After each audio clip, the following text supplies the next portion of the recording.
Hi friends, நான் கிருத்திகா பிரபாகரன். இன்னைக்கு உங்க எல்லாருக்குமே நான் ஒரு சூப்பரான ஸ்டோரி சொல்ல போறேன்.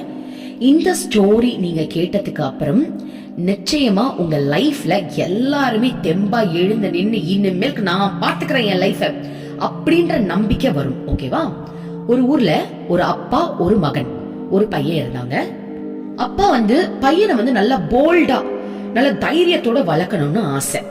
சோ சின்ன வயசுல இருந்தே அந்த பையனுக்கு நிறைய விஷயங்கள், நல்ல விஷயங்களை சொல்லி சொல்லி ரொம்ப தைரியசாலியா தான் வளர்த்துக்கிட்டு இருக்காங்க. அந்த பையனுக்கு இப்போ 15 வயசு ஆகுது.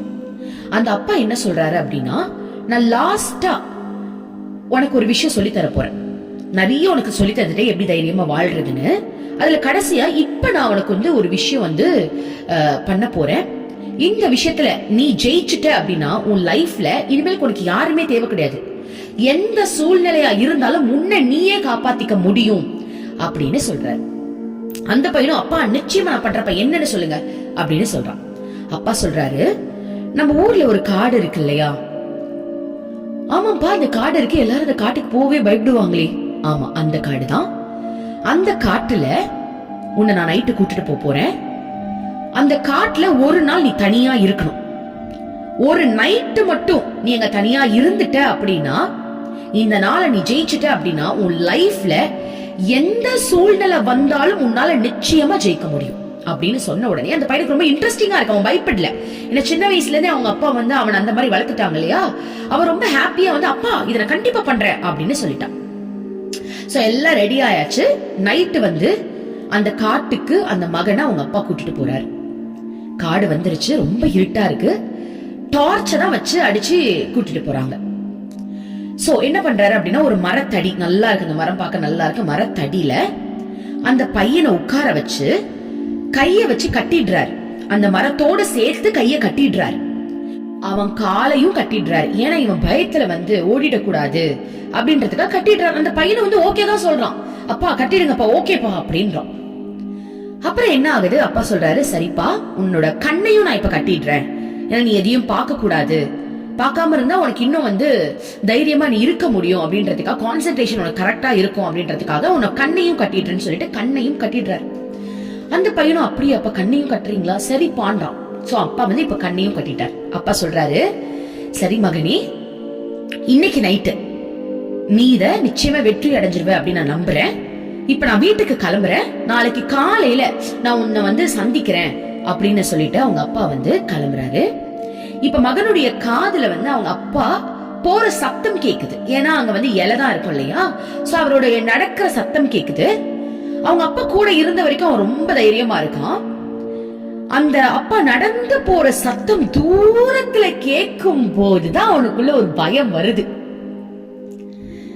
பயம் வந்துருச்சு. பயம் வந்ததுல இருந்து பக்கத்துல ஏதாவது ஒரு யானை கத்துறதோ, இல்ல எலி, இல்லையோ அணில், இல்ல பூனை, இந்த மாதிரி சின்ன சின்ன அனிமல்ஸ் எல்லாம் கத்துறதோ அவன் கேட்கும் போது அவனுக்கு பயம் வருது. ஒரு ஸ்டேஜ்ல தூரத்துல ஏதோ சிங்கம் கத்துற மாதிரி இருக்கு.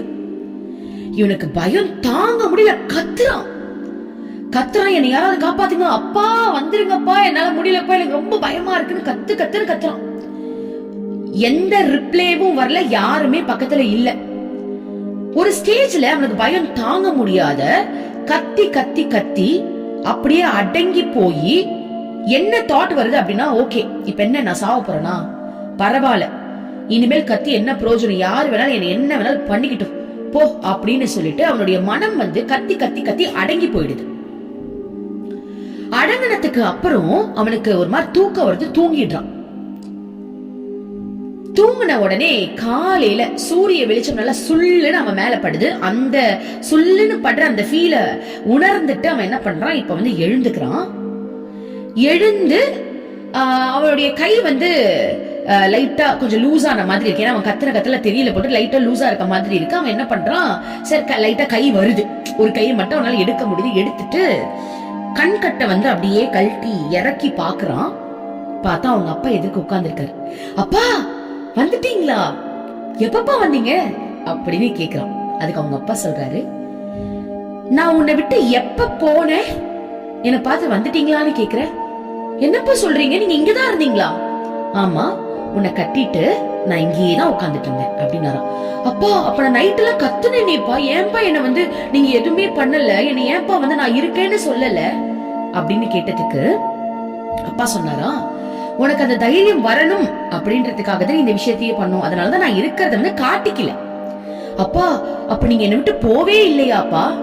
நிச்சயமா நான் எப்பவுமே உன் கூட தான்ப்பா இருந்தேன், உன் கூட தான் இருந்துகிட்டு இருக்கேன் அப்படின்னு அப்பா சொல்றாரு. இதே மாதிரிதான் இறைவனும் எப்போதுமே உங்க கூட தான் இருக்காரு. ஆனா நம்ம தான் நினைச்சுக்கிட்டு இருக்கோம் என் கூட யாருமே இல்ல அப்படின்னு. ஏதோ ஒரு உங்க வாழ்க்கையில ஏதோ ஒரு சம்பவம் நடக்குது, அந்த சம்பவத்துல நீங்க கத்துறீங்க கதறீங்க, யாருமே எனக்கு இல்ல நீங்க நினைக்கிறீங்கல்ல, உண்மையாவே அந்த நிமிஷத்துல இறைவன் உங்களை வேடிக்கை தான் பாக்குறாரு. ஏன் வேடிக்கை பாக்குறாரு? அவருக்கு என்ன ஆசையா? ஆமா ஆசைதான். என்ன ஆசை அப்படின்னா, இந்த வலிய அனுபவிச்சு உன் வாழ்க்கையில நீ ஒரு படி மேல உயர போற.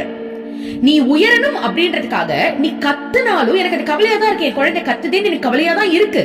இருந்தாலும் நான் இங்க உன்னை வேடிக்கை பார்த்தா மட்டும்தான் இந்த விஷயத்துல இருந்து மீண்டும் உன்னால வெளியே வர முடியும்.